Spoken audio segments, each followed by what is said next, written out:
नमस्कार, मी ज्ञानेश्वर मोरे स्वागत करतो तुमचं. आज आपण महाराष्ट्रातील एका अशा दोन नेत्यांमधल्या संघर्षाबद्दल बोलणार आहोत, ज्याबद्दल आपल्याला असं वाटतं की ते दोघं चांगले मित्र आहेत, त्यांच्यात काही स्पर्धा नाही आहे, पण मुळात त्यांच्यात बरीचशी स्पर्धा दिसून येते. ते दोन नेते आहेत मुख्यमंत्री आणि उपमुख्यमंत्री, म्हणजे एकनाथ शिंदे आणि देवेंद्र फडणवीस.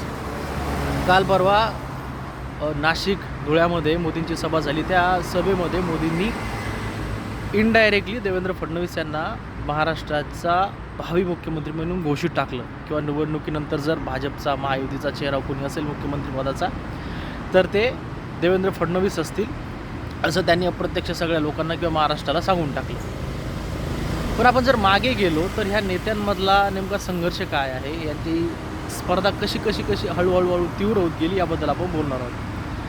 सुरुवातीला तुम्हाला जर आठवत असेल तर देवेंद्र फडणवीस यांनी एकनाथ शिंदे यांच्या अंडरमध्ये काम करण्याचाच नकार दिला होता. त्यांच्यासोबत मी काम करू शकत नाही असं सांगण्यात आलं होतं, पण तेव्हा ते म्हटले होते की मी पक्षाचं काम करेल, पक्षाचं काम करण्यासाठी मी माघार घेत आहे, त्यामुळे मला उपमुख्यमंत्री व्हायचं नाही आहे. पण आता एक साधी गोष्ट आहे की देवेंद्र फडणवीस म्हणजे भाजप आणि भाजप म्हणजेच देवेंद्र फडणवीस असं महाराष्ट्रामध्ये समजलं जातं. तरीसुद्धा ते म्हटले की मला पक्षाचं काम करायचं, म्हणजे याचा अर्थ त्यांनी काहीतरी कारण सांगून मुख्यमंत्री शिंदे यांच्यासोबत काम न करणे किंवा त्यांच्या अंडरमध्ये काम न करण्याचा निर्णय तेव्हा घेतला होता. तेव्हा ही गोष्टसुद्धा बऱ्याच लोकांच्या ध्यानात नाही आली, किंवा महाराष्ट्रातील पत्रकार असतील यांच्यासुद्धा ध्यानात नाही आली. तीसुद्धा एक कुठे ना कुठेतरी आपण असं म्हणू शकतो की एकनाथ शिंदे आणि देवेंद्र फडणवीस हे चांगले सहकारी आहेत, पण ते खरंच चांगले मित्र आहेत का, याबद्दल कोणी सांगू शकत नाही. दुसऱ्या बाजूने जर बघितलं तर अजितदादा आणि देवेंद्र फडणवीस यांचे संबंध चांगले आहेत, यांचे मैत्रीपूर्ण संबंध आहेत. दोघांनीही वेळोवेळी एकमेकांना मदत केलेली. तुम्हाला जर आठवत असेल तर देवेंद्र फडणवीस यांच्या ज्या पत्नी आहेत अमृता फडणवीस, यांच्या याच्यात जेव्हा घरात त्यांना देवेंद्र फडणवीस यांना ब्लॅकमेल करण्याचा प्रयत्न केला, तर तो एक खूप मोठा जो आरोपी होता. तर तेव्हा देवेंद्र फडणवीस अडचणीत आले असते, कारण की गृहमंत्र्याच्या घरी एक माणूस घुसतो आणि गृहमंत्र्याला ब्लॅकमेल करण्याचा प्रयत्न करतो. तो एक मोठा म्हणजे आपण ज्याला म्हणतो सट्टा वगैरे लावणारा तो होता. तर तेव्हासुद्धा अजितदादांनी फडणवीस यांना फुलटॉस दिला, आणि त्या प्रकरणातसुद्धा एक गृहमंत्र्याला अजितदादांनी वाचवलं. नंतर सिंचन प्रकरणाचं मॅटर असेल, अजितदादांवरचे वेगवेगळे आरोप असतील, राजकीयदृष्ट्या प्रशासकीयदृष्ट्यासुद्धा देवेंद्र फडणवीस अजितदादांना मदत करत असतात. म्हणजे मैत्रीपूर्ण संबंध किंवा मित्र म्हणून देवेंद्र फडणवीस आणि अजितदादा हे चांगले आहेत. सहकारी म्हणून एकनाथ शिंदे आणि देवेंद्र फडणवीस हे जरी चांगले असले तरी पण दोघांच्या महत्त्वाकांक्षा असतील किंवा दोघांची काम करण्याची पद्धत असेल ही कधीच मॅच झालेली नाही आहे. कारण दोन, जसं आपण म्हणतो की दोन तलवारी एका महिन्यात राहू शकत नाहीत, तशा यांच्या महत्त्वाकांक्षा आहेत. यांची जी वागणुकीची पद्धत आहे, प्रशासन हँडल करण्याची पद्धत आहे, किंवा चेहऱ्यावर कोणतेच भाव न दाखवता शांततेत काम करणं असेल, किंवा आपण ज्याला म्हणतो ना की नम्र आक्रमकपणा, तर यामध्ये दोघेही सारखेच आहेत स्वभावाला. त्यामुळे टोकाच्या महत्त्वाकांक्षा राजकीयदृष्ट्या व्यक्त होण्याची पद्धत ही फडणवीस आणि शिंदे यांची सारखीच असल्यामुळे त्या दोघांमध्ये सुरुवातीपासून त्यांना माहीत होती की आपण ॲडजस्ट करू शकत नाही.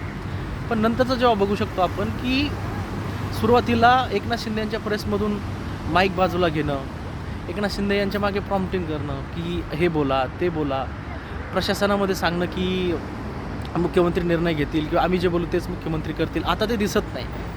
एकनाथ शिंदे यांच्या सभा हे स्वतः त्यांच्या पक्षातर्फे प्लॅन करण्यात येतात, प्रेस कॉन्फरन्स या त्यांच्या पक्षातर्फे प्लॅन करण्यात येतात. आता शिंदे हे माईक कुणाला देत नाही, त्यांच्याकडनं माईक हिसवल्या जात नाही, त्यांच्या बोलण्यामध्ये कॉन्फिडन्स दिसतो, त्यांची बॉडी लँग्वेज आता खूप काय म्हणू आपण त्याला मुरलेल्या अशा मॅच्युअर नेत्यासारखी दिसते, आणि असं वाटत नाही आहे की ते कुणाच्या दबावात असतात किंवा त्यांना कोणीतरी कंट्रोल करतं. आता ते पण दिसत नाही. म्हणजे देवेंद्र फडणवीस यांचं त्यांच्यावर असलेला एथिकल दबाव तर त्यांनी धुडकारलाच, पण त्यांच्यावर असलेला जो पॉलिटिकल दबाव होता तो सुद्धा दिल्लीच्या मदतीने त्यांनी धुडकावून लावला की ठीक आहे, तुम्ही जरी मला मदत करत असाल पण तुम्हीच नाही आहात जे म्हणजे जे सर्व आहात या महायुतीचे. तर देवेंद्र फडणवीस यांना तिथेसुद्धा एकनाथ शिंदे यांनी मात दिली. नंतर प्रशासकीय बाजूने जर बघायचं झालं तर कुठे ना कुठेतरी देवेंद्र फडणवीस यांच्या 4-5 वर्षाचा जो कार्यकाळ होता त्यापेक्षा एकनाथ शिंदे यांना 2.5 वर्षामध्ये जास्त लोकप्रियता मिळाली आहे. कारण की त्यांची व्यक्त होण्याची पद्धत असेल, त्यांची काम करण्याची पद्धत असेल, ती खूप नॅचरली आहे. म्हणजे ते आतून येतं. जेव्हा शिंदे बोलतात, काहीतरी देतात लोकांना, देण्याचं म्हणतं की मी देणं, हे देणारं सरकार आहे. तर लोकांना माहीत नाही का, पण ते भावतं. त्यांचं साधं आबडधोबड बोलणं असेल, त्यांचं सर्वसामान्य भागातून येणं असेल आणि त्यांचं बॅकग्राऊंड काय होतं आणि तो माणूस नगरसेवकापासून एका रिक्षा चालकापासून मुख्यमंत्री बनला आहे. त्यामुळे त्यांच्यात आलेली समजदारी, मॅच्युरिटी ही त्यांच्या बोलण्या चालण्यामध्ये दिसून येते. म्हणजे एखादा माणूस साधा आहे, एखादा माणूस काहीतरी खूप खेड्यापाड्यातल्या लोकांचे विषय बोलतो, त्याची बोलण्याची पद्धत साधी आहे. हे देवेंद्र फडणवीस यांच्यासारख्या प्रगल्भपणा किंवा जे खूपच शहरी भागातलं राजकारण करतात त्यांच्यासाठी सुरुवातीला एव्हाच अरे शिंदे काय करतायत, यांची बोलण्याची पद्धत असेल, यांची व्यक्त होण्याची पद्धत असेल. पण हळूहळू ध्यानात आलं की एकनाथ शिंदे हे लोकप्रियच त्यांच्या बोलण्यामुळे, त्यांच्या वागण्यामुळे, त्यांच्या दिसण्यामुळे, असण्यामुळे आहेत.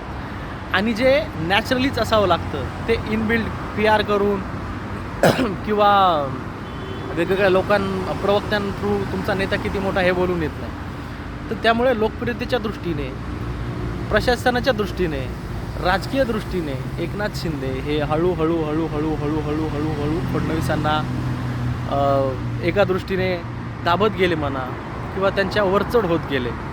आणि असं नाही आहे की शिंदे खूपच चांगले आहेत किंवा त्यांच्या चांगुलपणामुळेच ह्या गोष्टी झाल्या, तर नाही.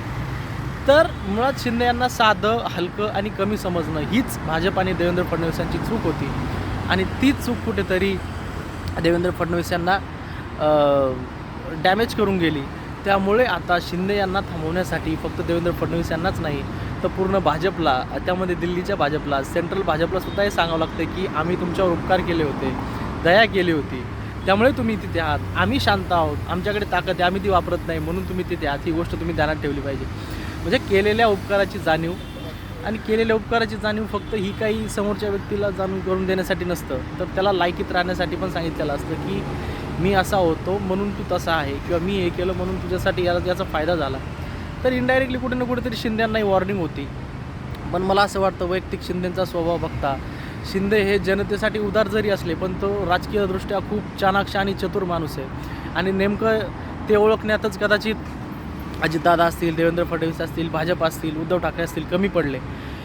त्यामुळे एकनाथ शिंदे हे जरी भाजपसोबत थेट बंड करणार नसतील किंवा बंड करू शकत नसतील, पण ते स्वतःचं वेगळं अस्तित्व निर्माण करण्यासाठी नक्कीच प्रयत्न करतील. मग ते राजकीयदृष्ट्या असेल, वैयक्तिक असेल किंवा प्रशासनामध्ये त्यांचा दबाव राहण्यासाठी वेगवेगळे प्रयत्न करतील. पण शिंदे एवढ्या हलक्यात माघार घेतील किंवा दबतील यामधले ते नेते नाही आहेत. त्यामुळे एखाद्याला आपण कमी समजणं हे आपल्या राजकीय वर्चस्वाला धक्का देऊ शकतं, हे देवेंद्र फडणवीस यांना कदाचित कळून चुकलं असेल.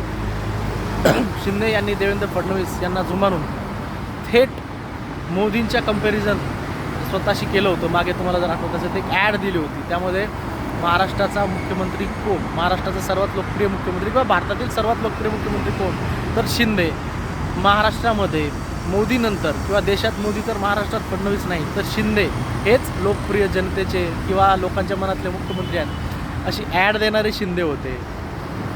नंतर मराठा आंदोलनामध्ये जरांगे यांचा अप्रत्यक्ष यूज करून फडणवीस यांचं डिमोशन करणारे शिंदे होते, त्यांची इमेज निगेटिव्ह करणारे शिंदे होते.